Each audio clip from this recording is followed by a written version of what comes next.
everyone, welcome back to another video from Webtech Tutorial. In today's episode, I'm going to be showing you how to clear cache on your ReelShort application. So let's go ahead and dive in straight into the video since it's pretty easy.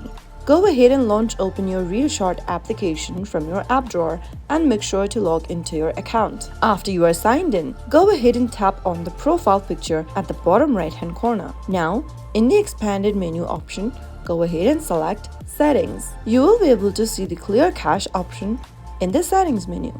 Tap on Clear Cache and tap on Clear, and you will be able to clear your cache data for videos and images on ReelShorts. Wait for a few seconds and you will be able to notice your cache cleared. So that's how it is easily done. If you found the video to be helpful, go ahead and give us a thumbs up. Don't forget to subscribe to the channel by hitting the subscribe button.